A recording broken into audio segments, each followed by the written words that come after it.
Liu Wanming, an intellectual, a poet, and also an artist. I was very impressed by many aspects of Liu Wanming's work and a very high level of skill, but even more remarkable, a sensibility and obviously a man of deep feeling. One of the features of Liu Wanming's work is the poetry of his composition and his brushwork. Though he can paint very naturalistically, nonetheless there are always moments when he flattens things out. So you can see that here.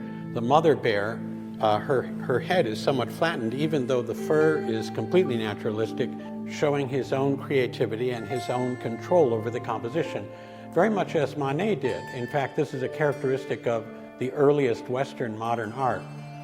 Manet, Gauguin, people like that, they do exactly the same thing. It's very naturalistic here, and there it's absolutely flat.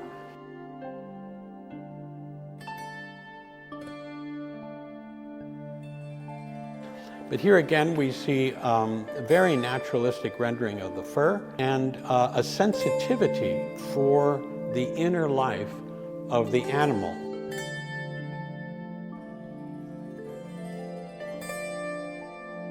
For instance, this panda here, like all his animals, has an inner life, has its own intelligence, has its own sensitivity, and in this case you can see that it's just about to doze off. One eye is thoughtful and is still thinking something. We'll never know what it is. The other eye has already started to get drowsy and close up. So this is a state of consciousness we've all been in, and which the artist then conveys to us. This is extremely difficult to achieve, but it's something that Liu Wanming does again and again and again.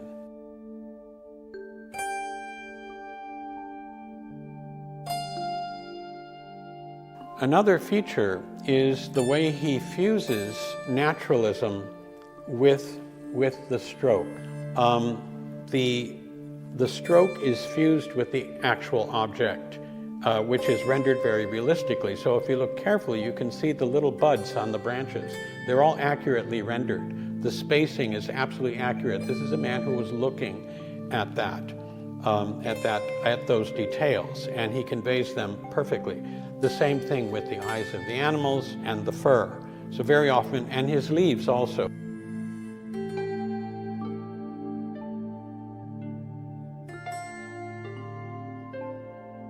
Yeah, here we have another panda painting, and again, the subjectivity of the mother panda is very clear.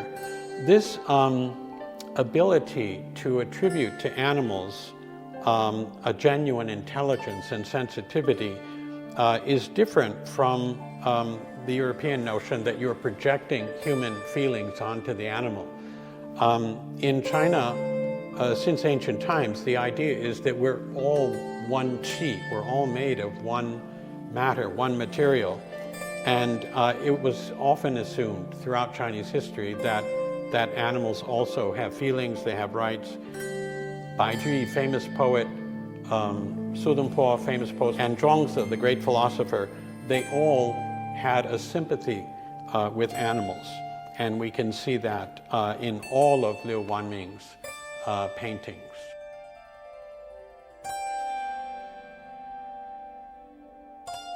In this album there are paintings of dogs who appear to be pets, and they all have a very satisfied look on their face. If you've ever had a pet dog, you know that after you've gone out for a run with your dog and you come back and they just feel very satisfied and they get this look on their face. And that's what the artist has captured absolutely perfectly. He is conveying to us this, again, this inner state that the animals had, which he could only have done if he had observed the animals very closely. He is accurate when it comes down to the claws, the nose, the ears, everything. This is a man who has observed very carefully the physical presence of these animals. But at the same time, he's obviously very concerned with those feelings that they share with us on this planet. This koala bear is particularly remarkable because the koala bear's eyes are among the best in the whole album. it's looking deeply, deeply into the thin air. It's not looking at anything. It's thinking of something very important. And we see it and we realize it. What we have in common with this koala bear. And because Liu Wanming has such command of the naturalistic representation of these animals, he sometimes likes to create a pattern.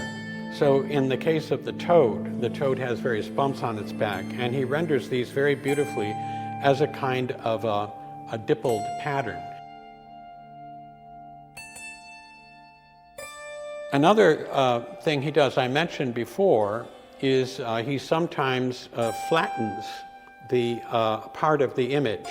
This is something Li Gongmin does also, and Zhao Mengfu did it also. And Liu Wanming does this beautifully with these two pigs. Liu Wanming has acquired a sensibility very similar to that of fellow intellectuals, poets, and artists who lived in China about 1,000 years ago. As I said, Liu Wanming observes animals and plants very carefully, but his aim isn't to create an accurate picture. Naturalism is just one creative method among others. He he doesn't build up a naturalistic image using strokes the way it's done in the West. What he does is, as I said before, is he fuses the stroke with the object so that they're one thing, which is extremely difficult to do. And of course, he also, creates patterns, as I said before, not just in the toad, but in the animals. He creates abstract patterns. So there's a kind of abstraction within the work, which again is rooted in the Chinese tradition, and yet there are no artists in Song times or any other time who do it this way. So it's satisfying both from a modernist perspective and just from the point of looking at the objects. There's a great deal of subtlety in this, and again, an art historian will notice not only his ability to play with and to recreate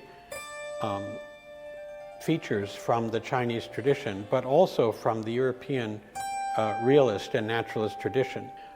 What's happened here is Liu Wanming is totally in command of both traditions, and again he fuses them. So in general you won't notice it unless you're actually a historian or an art historian. Then you notice he uses highlights, and the accuracy, the anatomical accuracy of some of the animals again draws on a European tradition, but he does it effortlessly with the brush using the same technique, and so the two traditions finally really come together as the word Zhong Xi Rong He was meant to imply.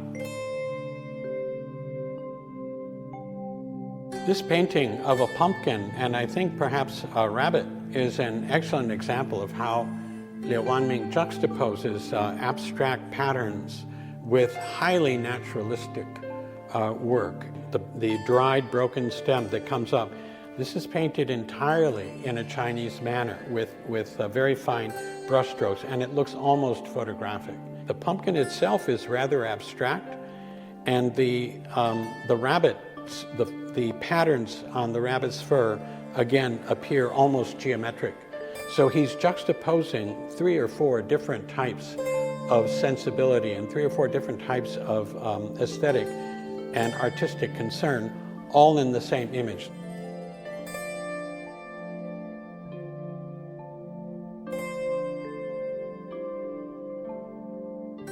He often shows the interaction between animals and their environment. What we're looking at here is a confluence of sensibility.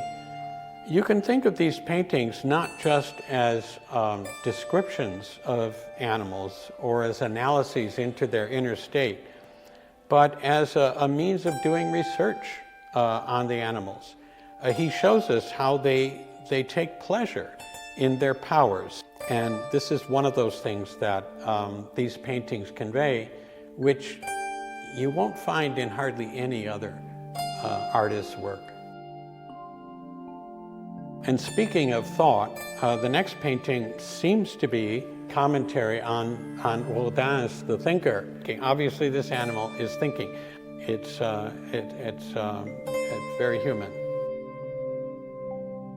And here again you can see that his naturalism is informed by European understanding of the anatomy of the camel. You can feel the bones underneath. You know how the neck is set. The animal holds together in an anatomically convincing way, all in the end to convey to us a certain inner state of mind. The album ends with still life, a pumpkin or a lettuce type vegetable. There's a jar in the back which is clearly abstracted and flattened. Lettuce is rendered very naturalistically. It's stunning. He's rendered the roots, say, of the lettuce just with single strokes. So that's a very good example of what I mentioned earlier, the fusing, the complete fusing of the stroke and the object. It's not that the stroke describes the object, it is the object, and that's part of what makes it poetic. He also uses highlighting here, a European technique, but he uses it in a way that I don't know of any European painter who does it like that. It's a very sensitive brush, held or controlled by a very sensitive mind, which it seems to me is empathetic toward just about every living thing in the universe. It's another set of radishes which convey even more explicitly the points I just made.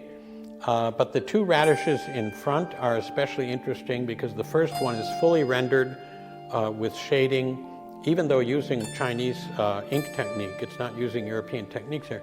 So as I say, it fuses East and West. It totally fuses the techniques coming from Europe and from China. The radish in the very front, or that might be garlic, is somewhat abstracted, and for the first time it comes apart as individual strokes, and the strokes begin to disengage in that case from the object. That makes us that much more aware of the intense naturalism of the other object.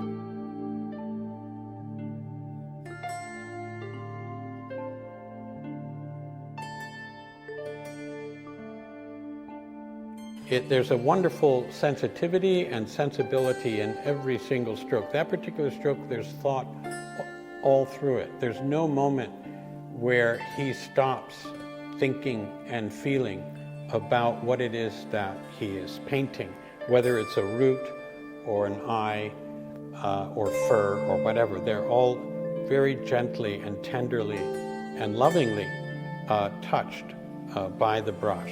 So this is a very empathetic individual, it seems to me, and these paintings allow you to participate in that sensitivity and empathy toward the world.